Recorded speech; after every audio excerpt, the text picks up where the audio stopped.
नमस्कार, मेरा नाम भूपेंद्र सिंह है and today we are going to learn about history. ठीक है? तो हिस्ट्री में बच्चे हम शुरुआत करेंगे मॉडर्न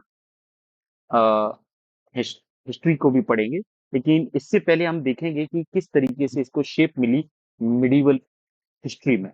तो थोड़ा-सा हम जानने का ट्राई करेंगे कि मिडीवल इंडियन हिस्ट्री में किस तरीके से हमारा अ, चल रहा था और वहाँ किस टाइप के इवेंट्स हुए जिन्होंने थोड़ा-सा मॉडिफिकेशन और कल्चर में ग्रोथ हमारे लेके आए। ठीक है? तो यहाँ पे हम देखते हैं मिडीवल इंडियन हिस्ट्री में। ठीक है? तो मिडीवल इंडियन हिस्ट्री की अगर बात करें, तो जो medieval phase of Indian history है, it began by the middle of 8th century. और अगर 8th सेंचुरी की बच्चे बात करता हूँ, तो इसका मतलब है मिडिल ऑफ 8th सेंचुरी क्या होगा? 750 एडी के आसपास। ठीक है? यहाँ पे।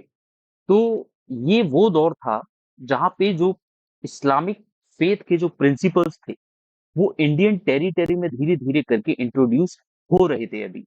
और जैसे ही जब इस्लामिक फेथ के ये प्रिंसिपल्स इंट्रोड्यूस हुए, they got mixed with Indian culture. ठीक है? इंडियन कल्चर के साथ ये मिक्स हो गए एंड इसी की वजह से this particular mixing of the principles of Islamic faith with Indian culture, it led to the establishment of a hybrid culture. एक हाइब्रिड कल्चर डेवलप हुआ जिसको हमने बोला Indo Indo Islamic culture. Indo Islamic culture. ठीक है? अब by the middle of 8th century अगर हम देखें, तो जो उस टाइम का एग्जिस्टिंग सिनेरियो था, देखा जाए तो इस्लामिक फेथ जो था, जो इंडिया के नेटिव इनहैबिटेंट्स थे, उनमें इंट्रोड्यूस हो गया था। ठीक है? ये हमारा एग्जिस्टिंग सिनेरियो था।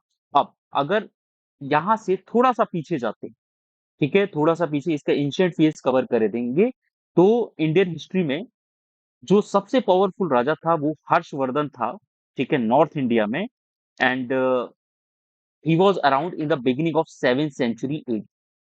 7th century AD. इसका मतलब starting of the 7th century मतलब 610 के आसपास से बिगिनिंग होता है। ठीक है? तो by this time he was one of the most powerful ruler in the North India. Okay, and he actually unified the whole of northern India. और उसने अपना पॉलिटिकल कैपिटल जो था वो कन्नौज पे, जो कि उत्तर प्रदेश में कुछ यहाँ पे कन्नौज एक पावर का सेंटर था, और कन्नौज को अपनी कैपिटल बनाया। कन्नौज को अपनी पॉलिटिकल कैपिटल बनाया। ठीक है? और हर्षवर्धन के ही टाइम से जो कन्नौज थी, वो एक important political centre north India में निकल गया है। ठीक है?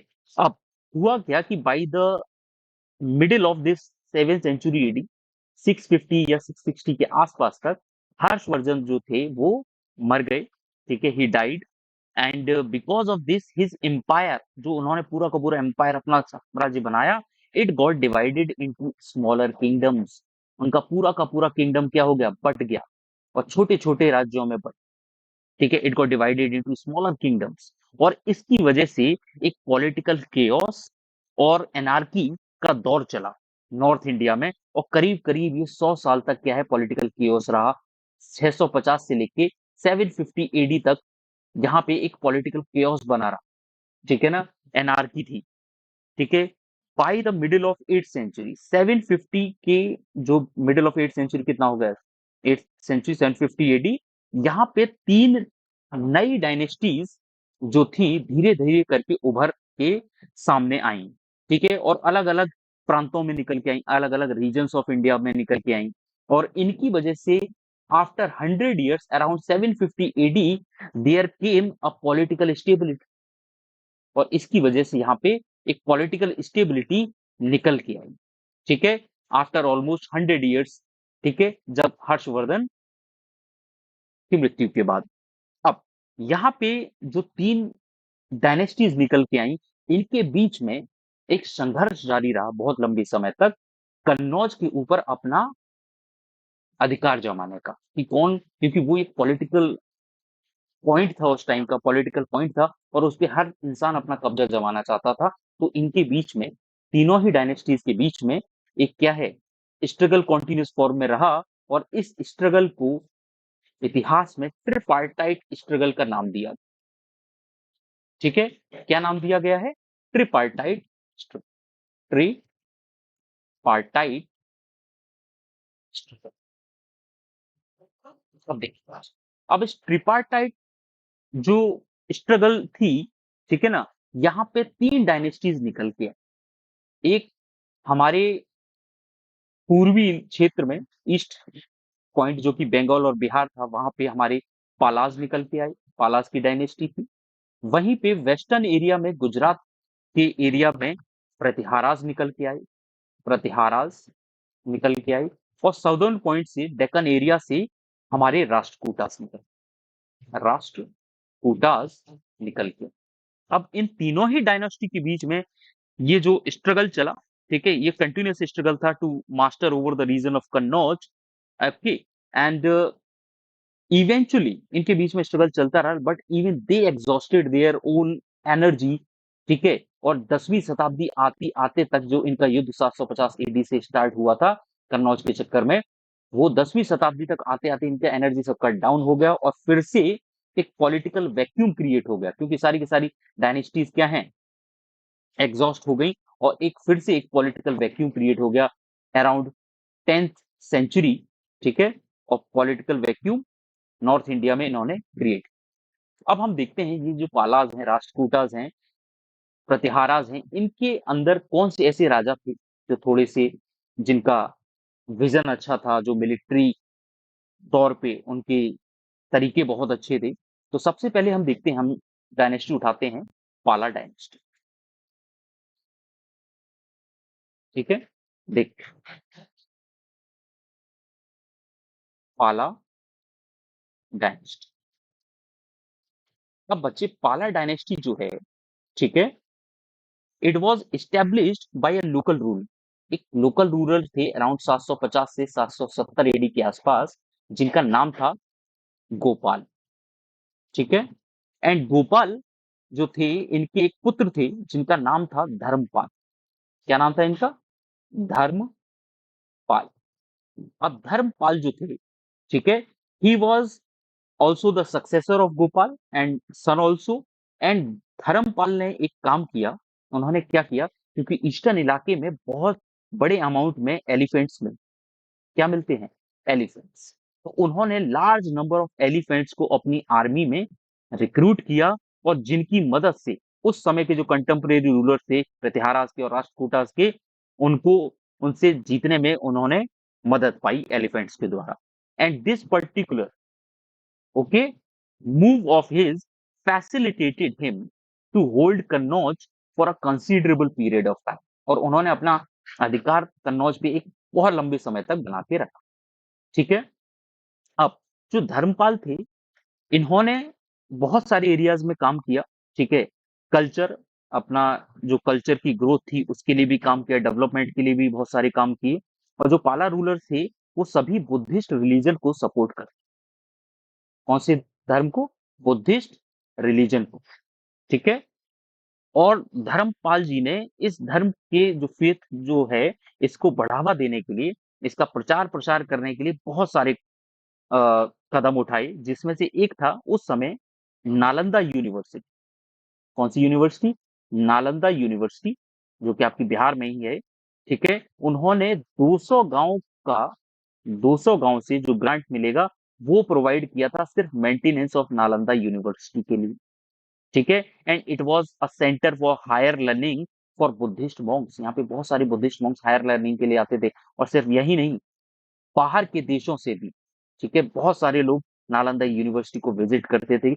It was such a beautiful thing. ठीक है, उसके बाद इन्होंने, धर्मपाल जी ने, एक और प्रीमियर एजुकेशनल इंस्टीट्यूशन, एक और प्रीमियर एजुकेशनल इंस्टीट्यूशन को सपोर्ट किया, जो कि बुद्धिस्ट लर्निंग को और आगे बढ़ा था।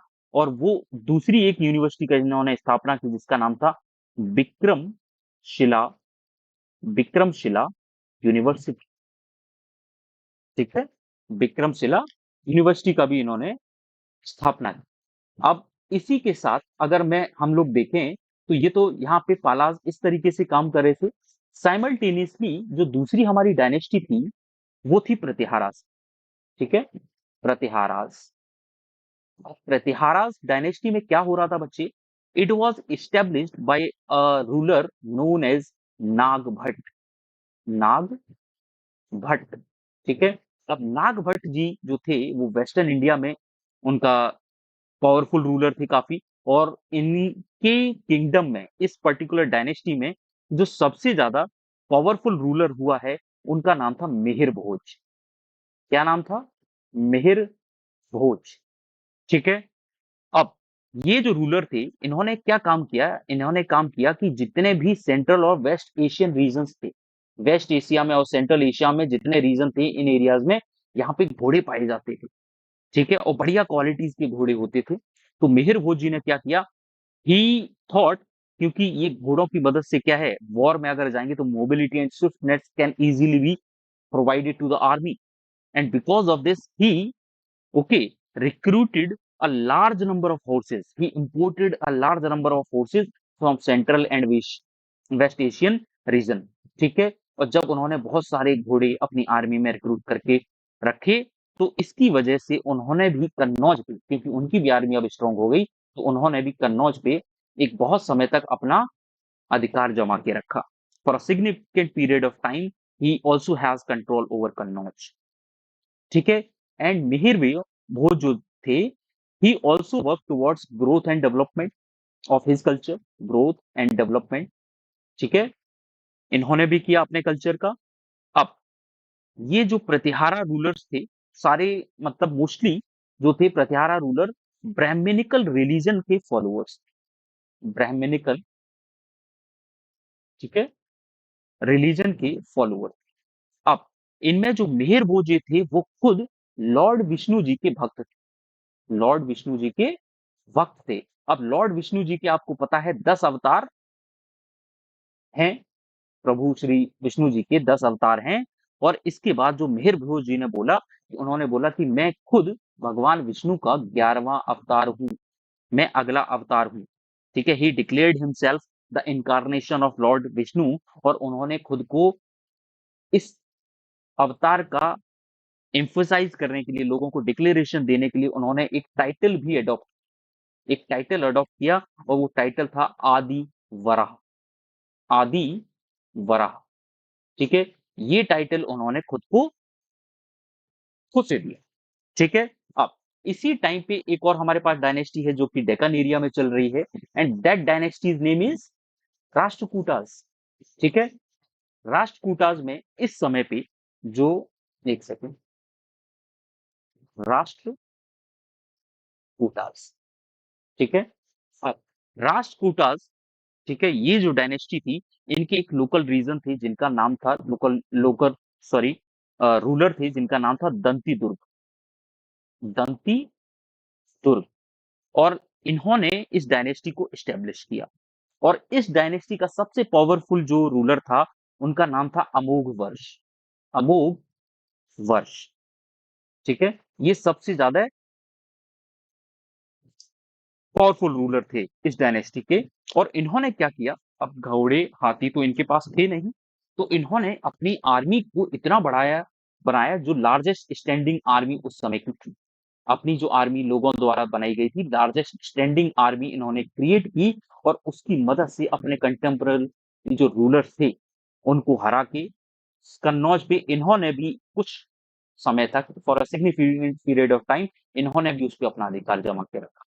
अब अमोघ वर्ष जो थे, इन्होंने भी कल्चरल ग्रोथ और डेवलपमेंट में काम किया, और इनको पहला राइटर कन्नड़ लैंग्वेज का माना जाता है, ठीक है। He is considered to be as first writer of Kannada language.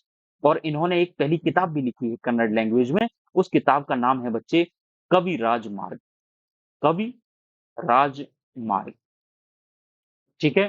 तो अगर हम इस तरीके से देखें तो ये बच्चे उस समय का एक कंटेम्परेरी स्ट्रगल चल रहा था, जहां साइमल्टेनियसली कुछ डेवलपमेंट हमारे नॉर्थ वेस्ट फ्रंटियर के उस जगह पे, जहां से इस्लामिक फेथ एंटर हुए इंडिया में, और साइमल्टेनियसली नॉर्थ इंडिया में उस टाइम पे जो एग्जिस्टिंग डायनेस्टीज थी उनके बीच में एक स्ट्रगल चल रही थी, वो ट्रिपार्टाइट स्ट्रगल, ठीक है। अब साथ में ही देखते हैं कि यहाँ पे किस तरीके से, देखिए, इंडो इस्लामिक कल्चर बनेगा।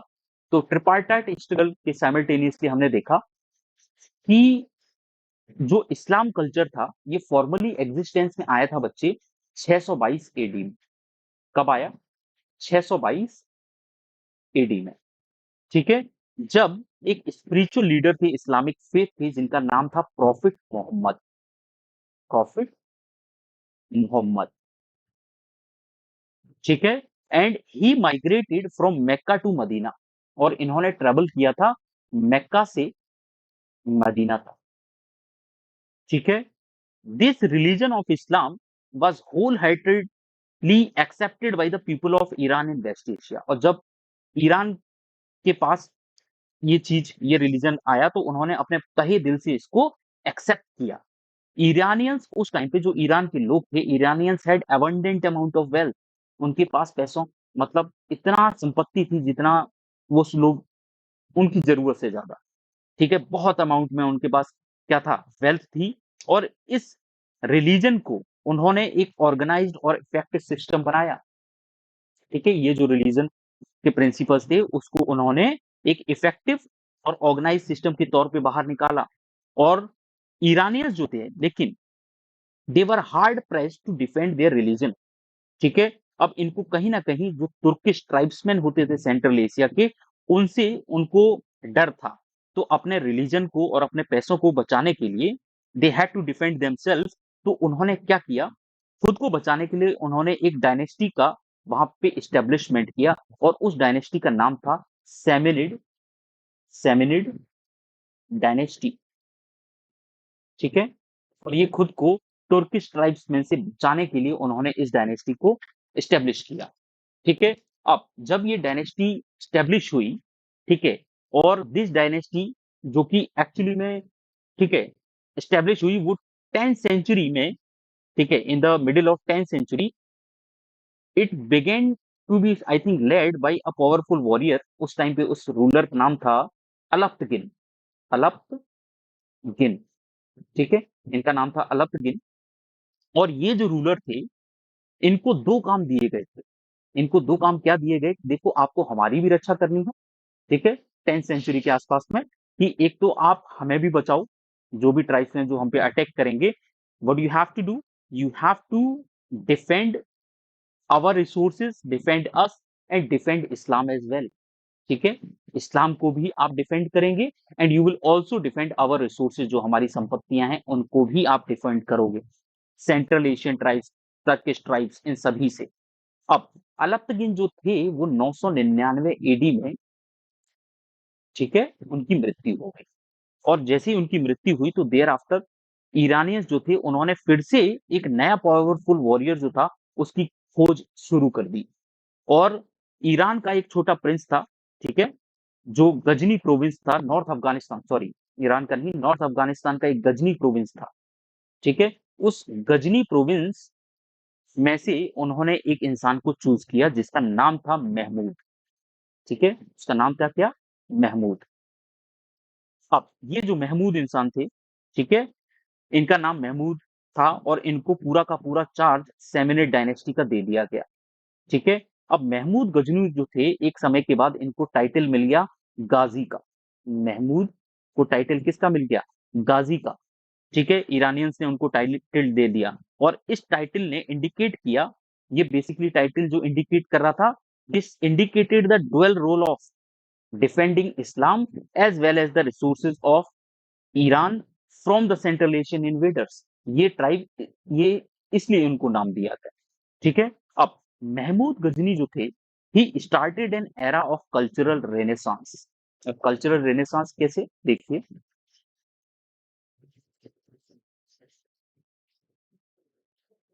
ठीक है, बिकॉज ही न्यू, क्योंकि in order to promote the principle of Islamic faith, ठीक है, तो उसको एक चीज समझ आया कि अगर हम इस धर्म को और आगे प्रोपोगेट करेंगे, तो सिर्फ इसको ऐसा नहीं कि डिफेंड ही करते रहे तो काम चल जाएगा। What we have to do, we have to propagate ideas of this faith to all the persons throughout the world. तो उन्होंने क्या किया, उन्होंने एक, जो पोइट थे, कोर्ट पोइट थे, उनको एक टास्क दिया। ठीक है, कोर्ट पोइट जिनका नाम था फिरदौस, फिरदौसी। ठीक है, फिरदौसी, और इनको जो काम दिया उन्होंने बोला कि इस्लामिक फेथ के लिए what you have to do, you have to write something. ठीक है, और उन्होंने जो चीज लिखी उसका टाइटल था शाहनामा। शाहनामा। और शाहनामा जब इन्होंने लिखा, in this work principal of Islamic faith were highlighted effectively. ठीक है, जितने भी प्रिंसिपल्स आपके इस्लामिक फेथ के उनको बहुत अच्छी तरीके से इसमें लिखा गया था। And under the influence of this work, और इसी चीज को देखते हुए, इस चीज को पढ़ते हुए बहुत सारे टर्किश ट्राइब्समैन जो थे, टर्किश ट्राइब्समैन जो कि अभी तक क्या कर रहे थे, आके अटैक कर रहे थे, अब वो ट्राइब्समैन जो थे, टर्किश ट्राइब्समैन, उन्होंने क्या किया, they accepted Islamic faith. They accepted Islamic faith. ठीक है, अब ये जो इस्लामाइज्ड टर्क्स थे, ये बहुत ही ज्यादा स्ट्रॉन्ग क्रूसेडर्स प्रूव हुए। इन लोगों ने बहुत अच्छे तरीके से धर्म को फिर आगे बढ़ाया और इस्लाम को डिफेंड भी किया। ठीक है, in different periods of time. अब ये जो स्टेप था महमूद गजनी का, कि फिरदौसी को उन्होंने जो काम दिया शाहनामा लिखने का, जिससे कि बहुत सारे लोग क्या है, ट्राइब्समैन जो थे, उनको कन्वर्ट किया गया and they became important part of that religion. ठीक है, now Mahmud Ghazni is considered to be a plunderer in Indian history. लेकिन अगर इंडिया की हिस्ट्री में देखें तो महमूद गजनी सिर्फ एक लुटेरे थे। ठीक है, he was just a plunderer because he raided India 17 times. He raided India 17 times. ठीक है, और इनका ऑब्जेक्टिव पता क्या था, ऐसा नहीं कि रेड करने के लिए कुछ आए थोड़ा बहुत लेके चले गए, इनका प्राइम ऑब्जेक्टिव था टू कलेक्ट मैक्सिमम रिसोर्सेज, की जितना हो सकता है उससे ज्यादा रिसोर्सेज यहां से लूट कर लेकर वापस जाना है, ये इनका प्राइम ऑब्जेक्टिव था। एंड ड्यूरिंग दीज रेड्स जो इंडिया के लीडिंग टेम्पल्स भी थे, बहुत सारे जो लीडिंग टेम्पल्स थे, दे वर अटैक्ड। उन टेम्पल्स पर अटैक किया गया। ठीक है, और ह्यूज अमाउंट ऑफ वेल्थ जो थी उन टेम्पल्स से भी कलेक्ट की गई। ठीक है, after collecting huge amount of wealth, ठीक है, इंडियन टेरिटरी से बहुत अमाउंट का जब इन्होंने कर लिया, तो महमूद गजनी जो थे वो 1038 में मृत्यु को प्राप्त। ठीक है, और इनकी मृत्यु के बाद ही आफ्टर हिज डेथ, एक जो ईरान में भी क्या था कि एक कैपेबल रूलर की कमी हुई। ठीक है, बहुत टाइम तक उनको एक कैपेबल रूलर नहीं मिला फिर से आगे लीड करने का, और इसी के साथ जो सेमेनिड डायनेस्टी बनी थी, सेमेनिड डायनेस्टी बनी थी, उसका अंत हो गया।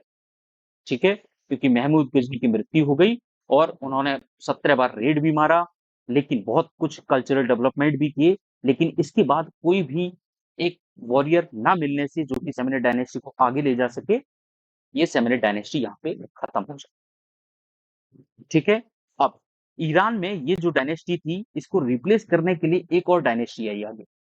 ठीक है, अब हम उसके बारे में देखते हैं।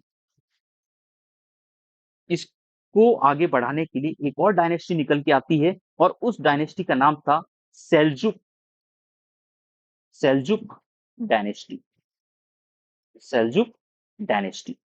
ठीक है, अब ये जो सेल्जुक डायनेस्टी थी, could survive only for a brief period of time. ज्यादा समय तक इनका भी क्या है, डायनेस्टी जिंदा ना रह सकी, बिकॉज एम्बिश जो डिफरेंट रूलर थे, उनका जो नेचर था वो बहुत ज्यादा एम्बिशियस था। सारे रूलर्स अलग अलग तरीके से अपने लिए क्या है, एम्बिशियस थे।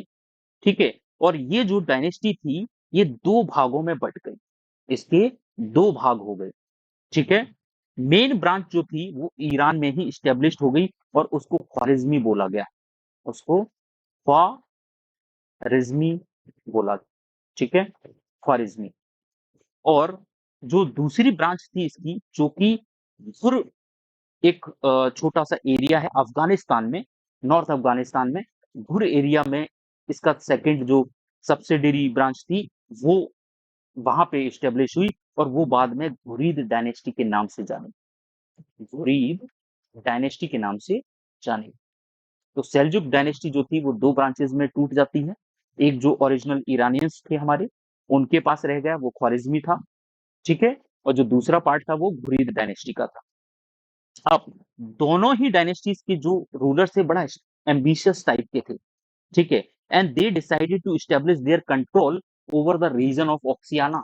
अब एक रीजन था ऑक्सियाना का, ठीक है, और ये फर्टाइल एग्रीकल्चरल लैंड, जो ऑक्सियाना का रीजन था, ऑक्सियाना एक फर्टाइल एग्रीकल्चरल लैंड थी, और दोनों ही डायनेस्टी उस पर अपना अधिकार जमाना चाहते थे, ठीक है।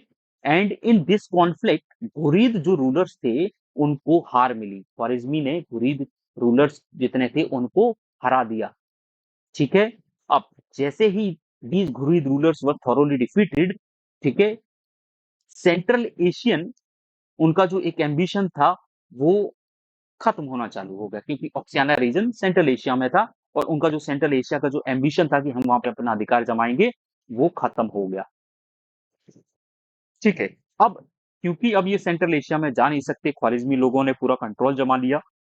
अब इनका जो अटेंशन था वो इंडियन टेरिटरी की तरफ, कि वो अपने ईस्ट साइड में देखना चालू कर दिया। तो ईस्ट में जब उन्होंने देखा तो उनको इंडिया नजर आया, तो उन्होंने अपना पूरा का पूरा अटेंशन डाइवर्ट कर दिया इंडियन टेरिटरी की तरफ, इंडियन टेरिटरी की तरफ, ठीक है।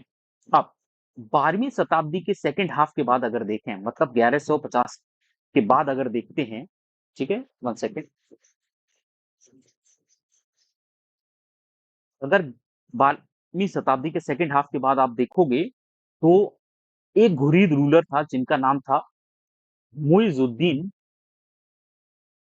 मुइजुद्दीन मोहम्मद बिन सैम, ठीक है, और इनको पॉपुलरली बोला जाता था मोहम्मद घुरी, मोहम्मद घुरी। ये जो थे इन्होंने इंडियन टेरिटरी पे अटैक करना चालू कर दिया, इंडियन टेरिटरी पे अटैक करना चालू कर दिया। And Mohammad Ghuri decided to attack India, basically to expand his political domain. वो चाहते थे कि अगर घुरी डायनेस्टी उनकी और पॉलिटिकली एक्सपैंड हो, तो उन्होंने यहाँ पे अटैक करना चालू कर दिया। लेकिन इन द ईयर 1173, 1173 में मोहम्मद घोरी attacked India through the province of Gujarat, और सबसे पहले ये गुजरात में एंटर हुए।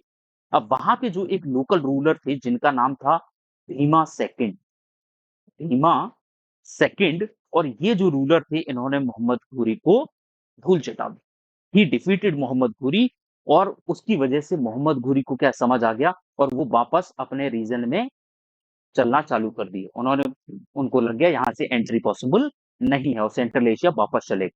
लेकिन फिर 5 साल बाद मोहम्मद घोरी अगेन अटैक इंडियन टेरिटरी, फिर से इन्होंने अटैक किया, लेकिन इस बार इन्होंने पंजाब से अटैक किया, गुजरात को छोड़ के पंजाब से एंट्री की। और इस बार 1178 एडी में मोहम्मद घोरी ने पंजाब के 2 रीजन्स पे अपना अधिकार जमा लिया, एक था मुल्तान और दूसरा था आच, ठीक है। इन दोनों ही रीजन्स पे मोहम्मद घोरी ने अपना क्या था, अधिकार जमा लिया। अब जैसे ही मोहम्मद घोरी यहाँ पे आते हैं तो आपको पता है कि यहाँ पे इनका युद्ध भी होता है बहुत सारे राजपूत साम्राज्य से, क्योंकि यहाँ पे राजपूत डायनेस्टी बढ़ रही थी, ठीक है ना। तो बहुत सारे आपने देखे होंगे कि अ, युद्ध हुए हैं। 1191 में पृथ्वीराज जी का भी हुआ था, ठीक है ना। अब पृथ्वीराज जी का हुआ है, तो आपने पता है कि मोहम्मद घुरी का एक स्लेव था, तो उसकी वजह से जब वो छोड़ गए तो स्लेव डायनेस्टी भी आया। लेकिन इन सबसे पहले हमारे लिए इंपॉर्टेंट हो जाता है कि राजपूत की ओरिजिन इंडिया में है कैसे, ठीक है। तो सबसे पहले हम बोले देखते हैं, एक पॉइंट है origin of Rajput in India. अब बहुत सारी थ्योरीज हैं, ठीक है ना, बहुत सारी थ्योरीज हैं जो बोलती हैं कि जो वॉरियर क्लास थी इंडिया में, जिसको राजपूत बोला गया, उसकी ओरिजिन के बारे में, ठीक है। अब regarding the origin of Rajput सबसे जो एक्सेप्टेड थ्योरी है, उस थ्योरी को बोलते हैं अग्निकुल थ्योरी, अग्निकुल थ्योरी, ठीक है। इस अग्निकुल थ्योरी के अकॉर्डिंग एक प्रीस्ट होते थे जिनका नाम था ऋषि वशिष्ठ, ऋषि वशिष्ठ।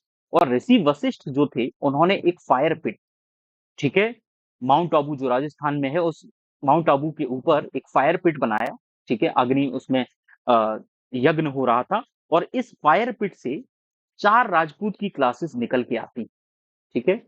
इस राज फायर पिट से 4 राजपूत की जो वो थी, वो क्लासेस निकल के आई, ठीक है। और ये जो क्लासेस थी वो थी प्रतिहारास, जो कि आपने पहले ही देखा गुजरात में थे, प्रत्याहारास, ठीक है। दूसरे थे परमार्स, परमार्स, ठीक है, जो कि मालवा क्षेत्र में थे, मालवा क्षेत्र में थे, ठीक है। उसके बाद थे चालुक्यास, चालुक्यास, ठीक है, जो कि साउथ गुजरात का रीजन था, उस एरिया में थे, ठीक है। और फोर्थ जो चौथे थे उनको राजपूत, उनको राजपूत बोला। And they began to reign over the area of Ajmer, इनको अजमेर का एरिया दिया गया, राजस्थान, ठीक है।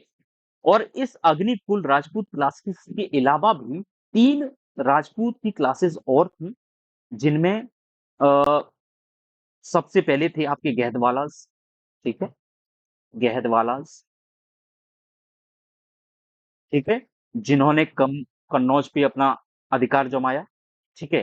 दूसरे आपके थे तोमर्स, ठीक है, तोमर्स, और इन्होंने अपना दिल्ली के ऊपर अपना अधिकार जमाया।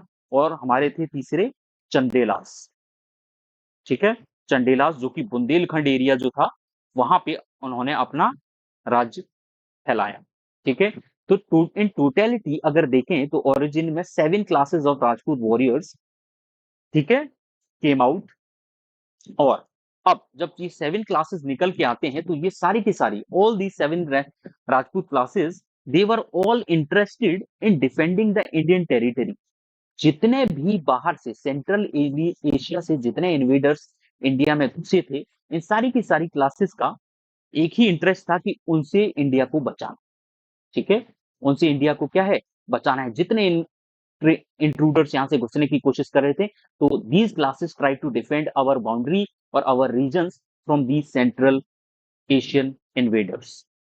लेकिन मोहम्मद घूरी जो था, ठीक है ना, उसने पहले ही क्या है, जब गुजरात से उसको सक्सेस नहीं मिली तो पंजाब से अटैक किया और मुल्तान और पे क्या किया, अपना कब्जा कर लिया। अब उस समय एक छोटा लड़का जिसकी उम्र मात्र 14 वर्ष थी, ठीक है, only 14 years old, and he ascended the throne at Ajmer, and he was Chauhan, ठीक है, चौहान। और जो अजमेर का राज्य था वहां पे उस थ्रोन पर वो बैठे, and this ruler was Prithviraj Chauhan, Prithviraj Chauhan.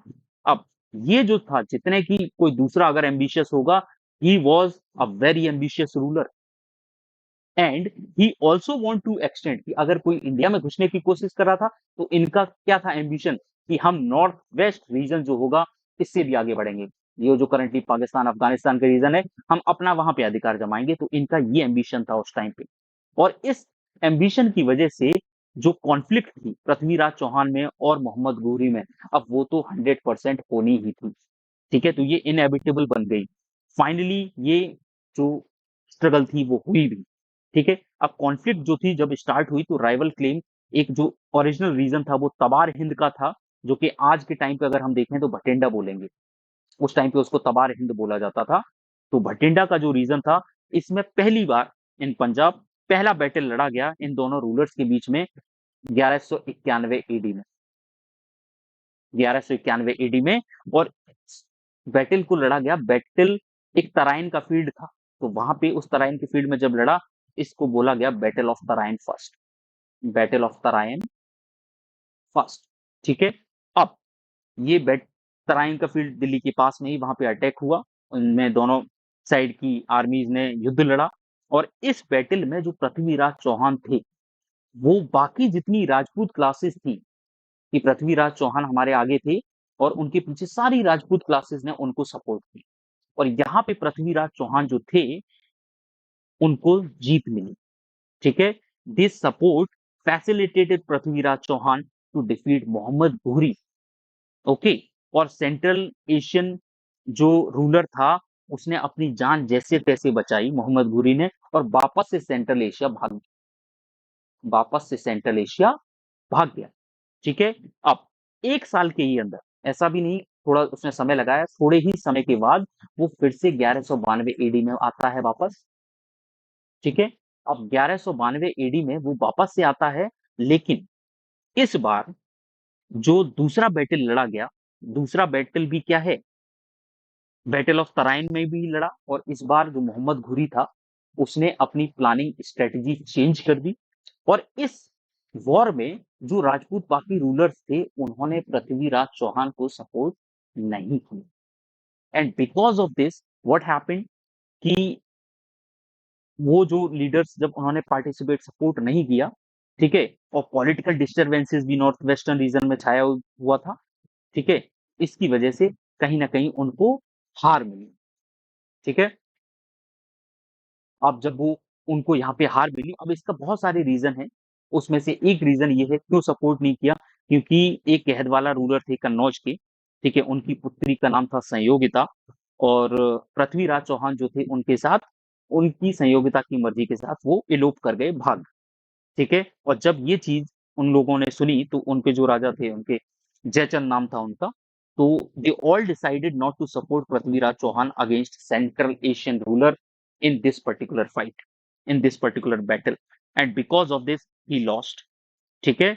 और ये जो पूरा का पूरा एपिसोड है, it is mentioned in a book, literary work है जिसका नाम है पृथ्वीराज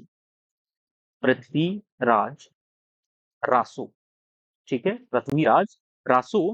क्योंकि जो उनके कोर्ट पोइट थे पृथ्वीराज चौहान के, जिनका नाम था चंद बरदाई, चंद बरदाई, उन्होंने ये लिटरेरी वर्क लिखा था, ठीक है, हिंदी में लिखा हुआ है ये।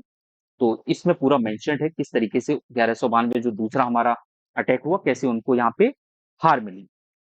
अब ये जो डिफीट हुई पृथ्वीराज चौहान की, ठीक है, और इसी के साथ जो राजपूतों ने रेजिस्टेंस प्रोवाइड किया था इंडियन टेरिटरी की डिफेंस के लिए, वो धीरे धीरे उसका अंत, इट एंडेड।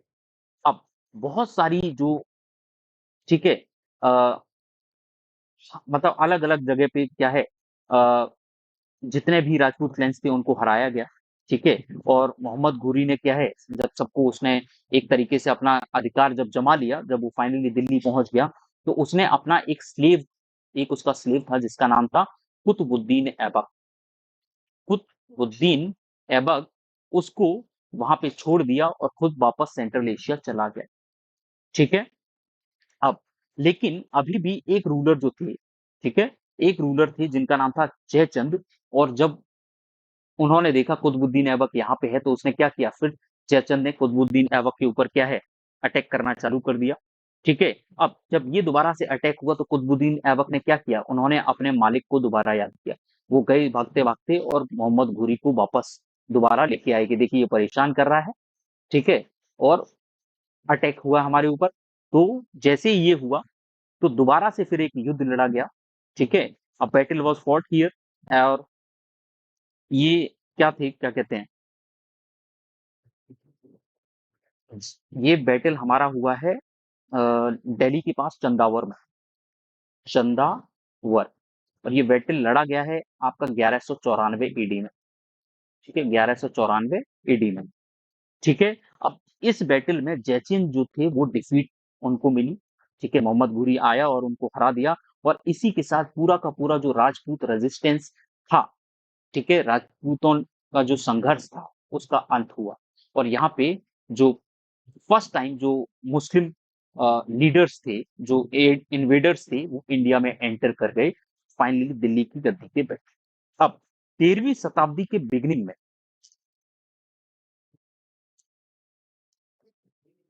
कुतुबुद्दीन ऐबक जो था, ठीक है, ही फेस्ड टू रिवॉल्ट्स। एक तो पंजाब के खोखारी ट्राइब की तरफ से, ठीक है, खोखर्स का ट्राइब था, उस ट्राइब की तरफ से जो पंजाब का था, और ठीक है, अच्छा यही थी। और जब इन्होंने क्या है पंजाब में की तरफ से ये इस ट्राइब ने अटैक किया, ठीक है, कुतुबुद्दीन ऐबक ने, तो जो इनको दबाने के लिए, इस रिवोल्ट को सप्रेस करने के लिए, उसने फिर से मोहम्मद घुरी को इनवाइट किया 1205 एडी में। और 1205 एडी में जब फिर मोहम्मद घुरी आया, ही सप्रेस्ड द रिवोल्ट, उसने फिर से जितना इन ट्राइब्समैन की जो रिवोल्ट थी उसको सप्रेस कर दिया, और वापस से सेंट्रल एशिया जाना चालू कर दिया। लेकिन रास्ते में ही किसी ने उसका असैसिनेट कर दिया, मार दिया उसको उस रास्ते में ही। तो 1206 एडी में उनकी मृत्यु हो गई, खुद मोहम्मद घुरी 1206 एडी में असैसिनेट कर दिया गया। अब जैसे ही उनका अ, दहन हुआ, मृत्यु हुई, कुतुबुद्दीन ऐबक जो थे, he began to rule as an independent ruler. और जब कुतुबुद्दीन ऐबक इंडिया में बैठा था तो वो इंडिपेंडेंट रूलर बन गया और उसने खुद की एक डायनेस्टी बना दी। ठीक है। And this dynasty is known as slave dynasty. और ये जो डायनेस्टी थी ये 1206 से लेके 1290 तक चली। और इसी डायनेस्टी के स्टार्टिंग होने से ही एक नया फेज चालू हुआ जिसको बोला गया दिल्ली सल्तनत। दिल्ली सल्तनत। अब ये जो पीरियड था, ये पीरियड बच्चे बहुत लंबा चला। ये 1206 से लेके 1526 तक का पीरियड था जहां पे दिल्ली सल्तनत में इन्होंने इतने लंबे समय तक इंडिया पर राज किया। दिल्ली सल्तनत में ये बेसिकली एक स्ट्रगल थी to have their own, okay,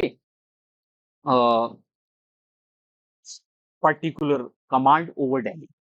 तो ये जो हम दिल्ली सल्तनत की स्ट्रगल देखेंगे, ये हम अपने अगले भाग में देखेंगे, नेक्स्ट पार्ट में देखेंगे। तब तक के लिए ध्यान